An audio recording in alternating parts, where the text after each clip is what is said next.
درود. امروز شنبه 16 مارس است و من طاهر سفر تا 10 دقیقه دیگر شما را در نوید بامدادی همراهی می کنم. قبل از خبرها نگاهی به وضع هوای امروز در ختلان. هوا امروز گرم و بهاری است. حرارت در جریان روز تا 25 درجه می رسد. آفتاب زرین سوخت را تا 23 درجه به قول می تصفاند.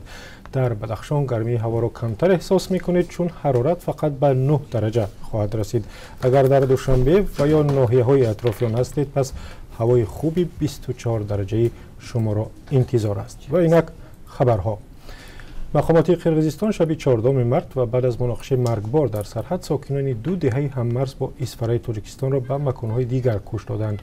آنها را با اتوبوس و ماشین‌های سبکرو به شهر بادکند بردند. بنا به خبر حکومت قرقیزستان ساکنان روستای آقسای و کوکتاش در یک بینای لیتسه و هم در خانه‌های استقامتی جابجا شدند. برخی به خانه‌های نزدیکانشان رفتند. مقامات قرقیزستان گفتند سبب این تصمیم پیشگیری از تکرار نزاع در مناطق سرحدی است. مناقشه در مرز تاجیکستان و قرقیزستان روز 13 مارس و بعد از آغاز ساختمان راه آقسای تمدیق آغاز شد. ماجرا 2 روز دوام کرد و در نتیجه آن 2 شهروند تاجیکستان کشته شدند و بیش از 20 نفر هم زخم برداشتند. بعد این راه به سوی جماعت واروخ در اسفره بسته شد و حالا 10 نفر در اسفره منتظر بازگشت به خانه‌هایشان به واروخ هستند. همکاران ما با چند از آنها در اسفره صحبت کردند و گزارشی همکاری ما معصومی محمد رجب را می‌بینیم. 2 روز باز این راه به سمت واروخ بسته است. حسنبای ترسونوف منتظر است که این راه باز شود و او به خانه اشان برگردد.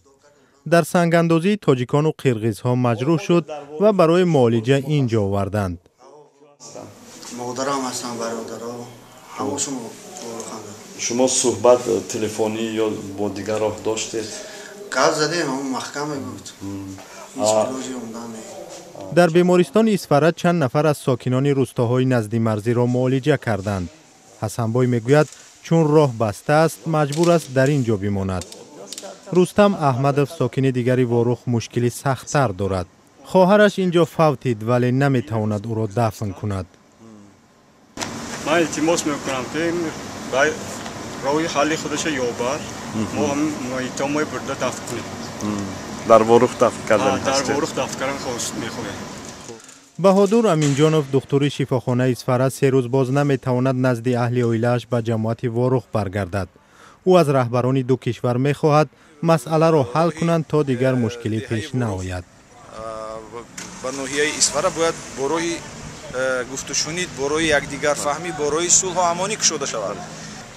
باید مسئله را جدی یک عمره حل کرد. به دنبال مناقشت در مرز در روز 13 مارس سرحدبانان قرقیز یگانه راه ماشینگرد اسفره واروخ را که از بین دهه آقسای قرقیزستان میگذرد بستند. در نتیجه سنگاندازی و مناقشه ساکنان اسفره و بادکند که تا روز 14 مارس ادامه کرد 2 شهروند تاجیکستان کشته شدند. 2 نفر از شهروندان قرقیزستان از جمله یک مأمور میلیسا جراحت برداشتند. شروع راهسازی از طرف قرقیزستان در یک منطقه بحث برانگیز مرزی اول سبب دعوای لفظی شد و به نزاع مرگبار کشید.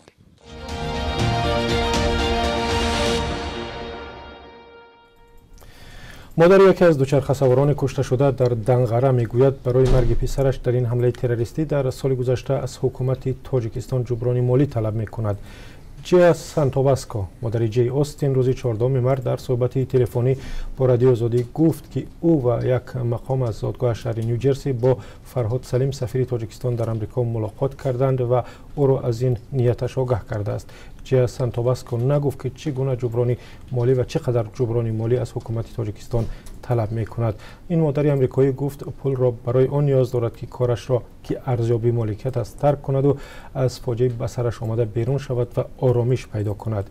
او همچنین به رادیو آزادی گفت با تلف دادن جی اوستین سرابان پیریش را از دست داده است.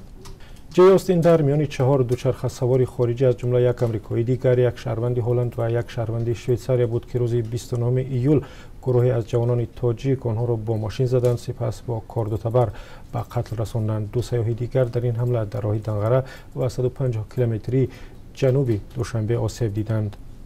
ماموران امنیتی تاجیکستان 4 حمله‌ور را کشتند و پنجمی حسین عبدالصمدوف را زنده دستگیر کردند. او ماه نوامبر سال 2018 به زندان 1 عمری محکوم شد. جیا سانتواسکو به رادیو آزادی گفت از آن ناراضی است که مقامات تاجیکستان نتوانستند پسرش را که بعد از نیم ساعت زنده بوده است نجات بدهند. مادر جی آستین در یک نامه به حسین عبدالصمدوف نوشته است: من مادر جی آستین هستم که تو برقصدانه و بیرحمانه کشتی. با وجود این من آماده نیستم با پسرم خیرباد بگویم چون تو او را به دنیای جاویدانه فرستادی. تن او بیجان است اما روانش ابدا آرام است.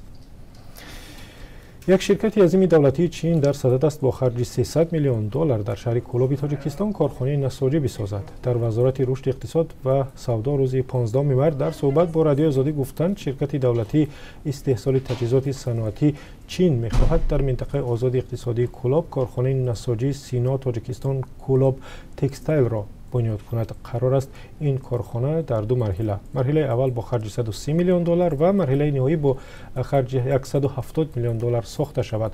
کارخانه نساجی امکان کارکرد 35,000 تن پخته را خواهد داشت. در صورت بنیاد این دومین شرکت بزرگ نساجی در جنوب تاجیکستان با سرمایه چین خواهد بود. قبل از این شرکت دیگری چینی جونتای دنغره تکستایل سال 2016 در ناحیه دنغره به کار شروع کرد. سرمایه گذاری هنگفت چین از یک سو باعث ایجاد کارگاه‌های نو و جای کار نو در تاجیکستان می شود، اما از سوی دیگر کارخانه‌های نساجی محلی توان رقابت با شرکت‌های عظیم چین را ندارند و مفلس می شوند. تنها پس از به کار درآمدن جونتای دنغره تکستایل در منطقه کولوب 10 کارخانه کارکرد پخته محلی از کار ماند.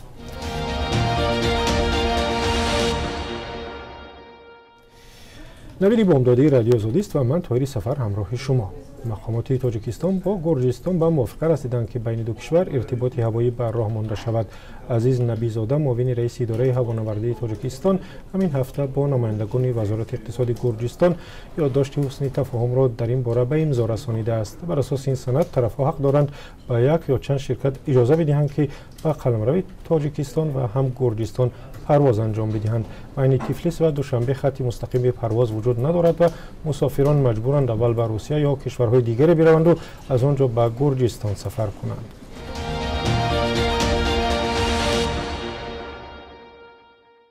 اداره مسلمانان قرقیزستان دستور داده است من بعد خطبه نماز جمعه در مسجدهای کشور تنها با زبان قرقیزی و در صورت ضرورت با زبان روسی خوانده شود. در فرمان رهبر اداره مقصد بیگ توکتاموشف از 6 مارس آمده است خطبه نماز جمعه باید با زبان قرقیزی خوانده شود. اهالی قرقیزستان 6.2 میلیون نفر است ولی 73% آنها را قرقیزها تشکیل می‌دهند. در قرقیزستان زبان دولتی قرقیزی است، زبان روسی زبان دومی رسمی شمرده می‌شود. و مثل همیشه در پایان برنامه برای آنهایی که امروز میخواهند پول وصل کنند و یا از روسیه به تاجیکستان پول میفرستند قربی سومانی در برابر دیگر اسعار خارجی را آدرس میشویم. بر اساس قربی تعیین کرده بانک ملی از روز 15 مارس $1 به 9 سومانی و 43 درم، 1 یورو به 10 سومانی و 67 درم برابر است. قربی روبل به تغییر است و مثل دیروز برای 1000 روبل و شما 144 سومانی میدهند.